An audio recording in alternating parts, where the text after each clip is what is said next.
Sir, I rise to support this legislative document under the nomenclature Jammu and Kashmir Reorganization and Second Amendment Bill 2023. Sir उस दिन भी चर्चा हुई थी, लेकिन उस समय सरकार को ये ध्यान नहीं रहती कि हमें महिलाओं के लिए रिजर्वेशन करना जरूरी है, लेकिन बाद में इनको ये पता चले कि महिलाओं को भी सम्मानित करना चाहिए। इसलिए जो शुरू से नहीं हुई, चर्चा के दौरान जब विपक्ष की तरफ से सरकार को सारे सलाह दिए गए थे, सारे गुहार लगाए गए थे, तो सरकार को ज्ञान की उदय हुई है और उस समय वो महिला को संरक्षण देने के लिए दूसरा एक विधेयक ला रही है। तो ये उचित कदम है, तो मैं उचित कदम को सराहना करते हैं और समर्थन भी करता हूं। सर बात यह कि सर आप सब जानते हैं कि कल सुप्रीम कोर्ट की तरफ से जो निर्देश आए हैं, जम्मू कश्मीर में चुनाव कराना भी जरूरी है। सुप्रीम कोर्ट ने यह कहा कि 2024 साल के सितंबर महीने के अंदर इलेक्शन कमीशन को यह निर्देशित किया गया कि चुनाव होना जरूरी है। हम लोग भी सर पिछले चर्चा में यही बात रखे थे कि चुनाव होना चाहिए। मतलब यह है कि विपक्ष जो कहते हैं, बाद में सरकार उनको जानकारी लेते हैं। तो ये चुनाव जरूर होना चाहिए और मैं ये सरकार को गुजारिश करूंगा, देर नहीं करना चाहिए। उतने देर क्यों? अगर सरकार चाहे, सरकार अगर सुप्रीम कोर्ट पे जाए, सरकार अगर इलेक्शन कमीशन को कहे, तो चुनाव पहले भी हो सकते हैं। चुनाव पहले क्यों नहीं करा? जैसे लोकसभा के साथ साथ वहां के चुनाव भी करा सकते हैं। ये कोई मजबूरी नहीं कि हमें जब तक कोई नहीं कहेगा तब तक हमें चुनाव नहीं कराना, क्योंकि सदन के अंदर आपने कमिटमेंट किया था। हमारे गृह मंत्री ने सदन के अंदर एक कमिटमेंट किया था कि हम चुनाव कराएंगे। ये भी कमिटमेंट किया था हम स्टेटहुड भी देंगे एप्रोप्रिएट टाइम। तो हम ये कहते हैं चुनाव कराने के पहले क्यों स्टेटहुड नहीं दिया जाते?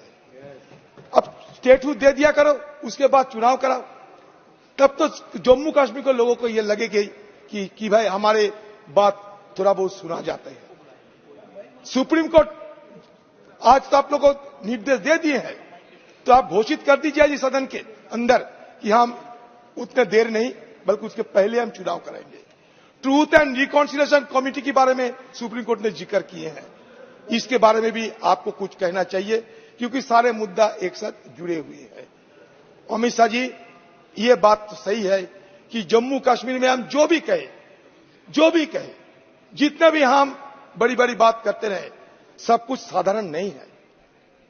अगर सब कुछ साधारण होते तो सुप्रीम कोर्ट को इस विषय पे क्यों आने की जरूरत होती? हमारे अमित शाह जी सदन के अंदर ये बात कहते बड़े सीना ठोक कर कि हम पीओके को हमारे देश में लेके आएंगे, लेकिन आज क्या हो रहे हैं?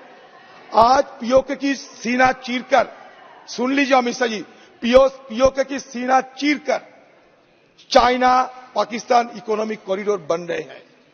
उसका 3000 किलोमीटर की ओर रास्ता बन रहे हैं। आप कहते हैं कि हम पीओके के तरफ से किसी को नुमाइंदे बनाएंगे, लेकिन हमारा कहने का मतलब यह है आप कुछ करके तो दिखाओ। मान लीजिए कांग्रेस कुछ नहीं कर पाए, आप तो बलवान हो, आप तो पहलवान हो, तो आप पहलवान होकर पीओके को छीन कर लाइए। हम ये देखना चाहते हैं।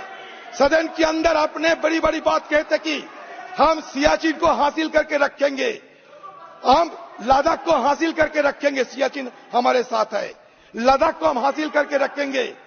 आप लद्दाख में क्या किए हैं बताइए?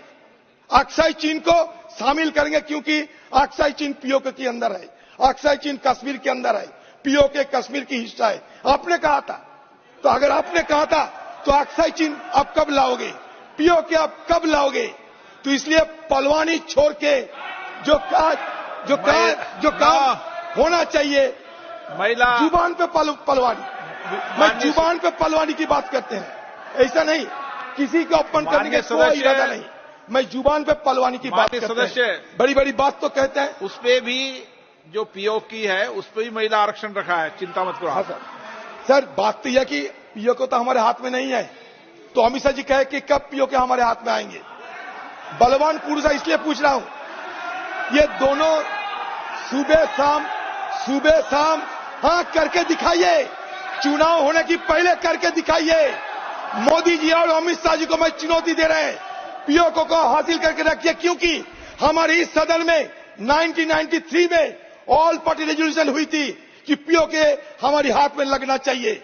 अब चीन वहां से सड़क बना रहे हैं, चीन के खिलाफ एक जुबान, चीन के खिलाफ एक बात नहीं कहेगी। 3 युद्ध लड़े हैं, तीन युद्ध लड़े हैं। अब तक कुछ नहीं हुआ, इसलिए कि हमारी देश में इंदिरा गांधी जैसा आयरन लेडी थी। 3 युद्ध हुए हैं, इसलिए बचे हुए हैं सब कुछ। इतिहास को विकृत मत किया करो। आप हमारी देश की गृह मंत्री है, सुबह शाम नेहरू जी के खिलाफ इस तरीके की अनवेरिफाइड बात मत करो, इस तरीके की इल्जाम लगाने की बात मत किया करो। आप क्लासिफाइड क्यों करके रखे हैं? बूचर की रिपोर्ट को क्यों नहीं डिक्लासिफाई कर रहे हैं आप? बताइए। सारे कुछ क्लासिफाइड नहीं रहना चाहिए। पुराने समय आप सब बातें बोल लिए हो, अब तो इस पे बिल पे बोल रहे हैं। सर बात यह कि सर किस समय क्या हुआ था इस विषय पे सर, अगर हमारी तरफ से ऐतिहासिक दृष्टिकोण से आप लंबी डिबेट नहीं करते, ऐतिहासिक दृष्टिकोण की छोड़कर अभी सिर्फ इल्जाम लगाने, आरोप लगाना, यह हमारे लिए सही नहीं होगा, क्योंकि हमारे कोई प्रधानमंत्री देश की इंटरेस्ट छोड़कर किसी दूसरे को मदद नहीं किए। लेकिन आज इस तरीके की इल्जाम लगा जा रहे हैं कि जैसे कि एक अपराधी थे कोई हमारे पूर्व प्रधानमंत्री। ऐसा नहीं, आप लोगों की इतिहास भी तुरंत देखो आप। सर अगर बोलने दीजिए तो सर बोल लेंगे। सर मैं बोलने दोगे ठीक रहेगा। सर मैं आप लोगों की इतिहास थोड़ा बताना चाहते हैं। अमित शाह जी श्यामा प्रसाद मुखर्जी की बात कह रहे थे उस दिन। आपको याद है 1941 में श्यामा प्रसाद मुखर्जी और फजलुल हक, एक हिंदू महासभा की और एक मुस्लिम लीग, दोनों मिलकर बंगाल में सरकार बनाई थी। आपको याद है? इसके पीछे कारण क्या थी? और वो श्यामा प्रसाद मुखर्जी फजलुल हक से सत्ता बनाए थे 1941 में। ए ईयर बिफोर दैट, एक साल पहले, जो फजलुल हक वो पुराना बिफोर कागज इज फिर फॉलोड क्यों पढ़ते हो with the Muslim league had moved. Sir नहीं, ये कागज पढ़ चुके हैं पुराने रिकॉर्ड में। पाकिस्तान रेजोल्यूशन फजलुल हक ने तय किए थे 40 साल में, और 41 साल मुल्क के साथ आप सरकार बनाने गए। आगे बढ़े। सिंध में नॉर्थ वेस्टर्न फ्रंटियर में मुस्लिम लीग के साथ क्यों अपने पाकिस्तान की मदद करते हुए सरकार बनाए थे? चलो जवाब है आपके पास। तो इसलिए मैं ये कहना चाहते हैं, इधर उधर की बात ना करके सीधे देश की हित की बात कीजिए। और सुबह और शाम आप फिजूल इल्जाम लगाते हुए किसी की अपमान मत किया करो। अगर अपमान करना चाहते हैं तो खुले सदन में सुबह से शाम तक चर्चा करने की जरूरत है, ये मैं जरूर मानना चाहते हैं और जरूर ये कहना चाहते हैं। सर हो गया। सर कश्मीर की हेल्थ के बारे में हमारा साथी कह रहे थे, कश्मीर की हेल्थ के बारे में हमारे साथी कह रहे थे, according to the latest findings of the National Family Health Survey, levels of malnutrition in J&K have increased at an alarming level.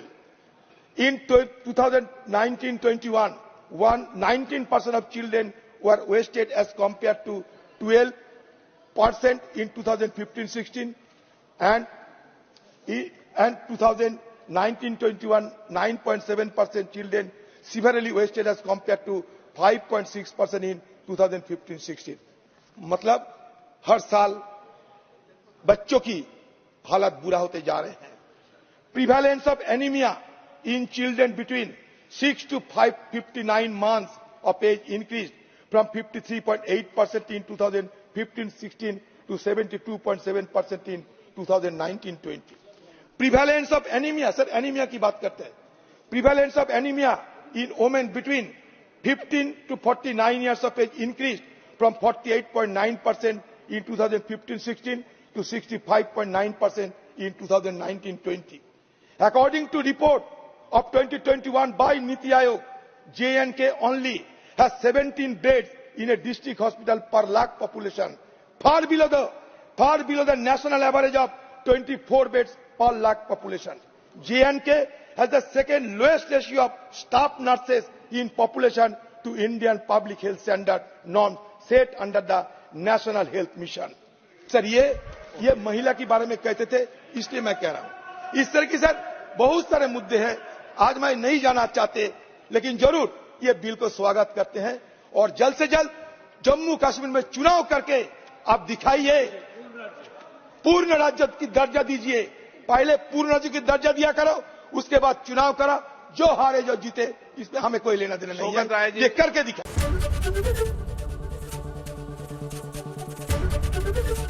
ABP Ganga, खबर आपकी, जुबान आपकी।